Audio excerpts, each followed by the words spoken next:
sunscreen. If I could offer you only one tip for the future, sunscreen would be it. The long-term benefits of sunscreen have been proven by scientists all around the world, whereas the rest of my advice has no basis more reliable than my own meandering experiences. I'm going to dispense this advice now. Enjoy the power and beauty of your youth.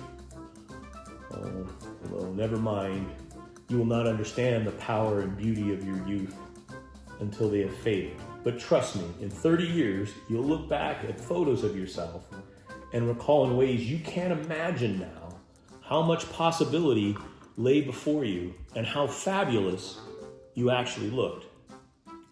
You are not as fat or ugly as you imagine.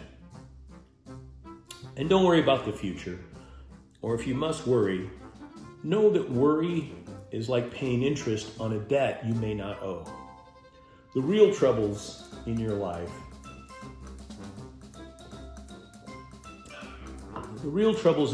are apt to be things that never crossed your worried mind, the kind of things that blindside you at 4 p.m. on some idle Tuesday.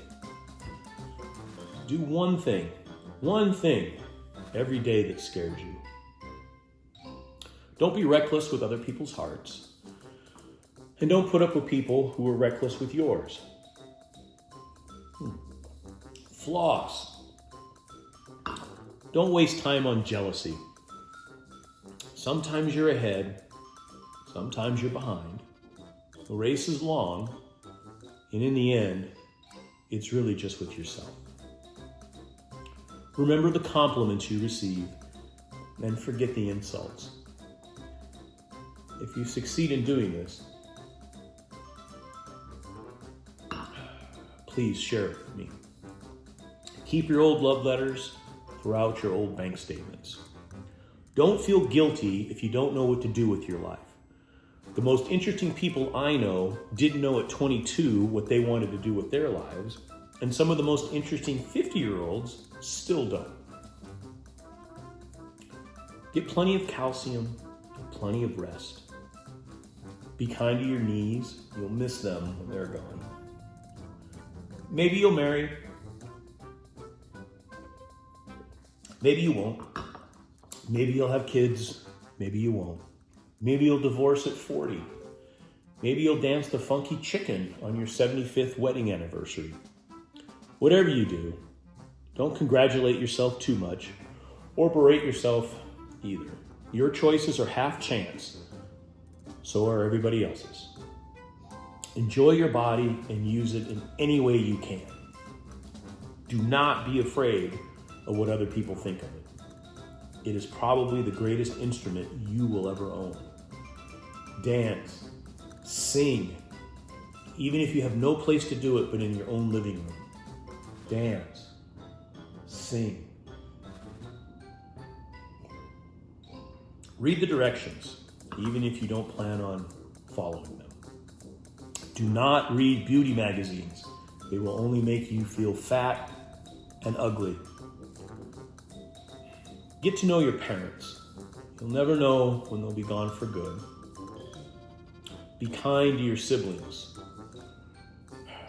They're the best link to your past, and frankly, the people most likely to stick with you in the future. Know that friends come and go, but for a precious few. And for those few, work hard. Work hard to close the gaps of geography and lifestyle. The older you get, the more you'll need the people you knew when you were young. Live in New York City once, but leave before it makes you hard. Live in Northern California once, but leave before it makes you soft. Accept certain truths. Prices will rise, politicians will philander, and you will get old. And when you do, you'll fantasize that when you were young, prices were reasonable Politicians were noble, and children respected their elders. Respect your elders. Don't expect anyone to support you. Maybe you'll have a trust fund. Maybe you'll have a wealthy spouse. But you never know when either of those things could run out. Never mess too much with your hair, because at 40, you'll look 85.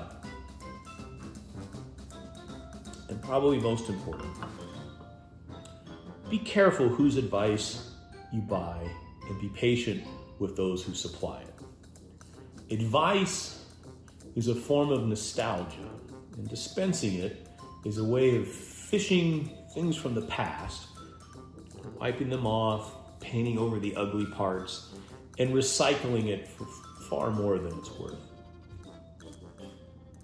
But trust me on the sunscreen.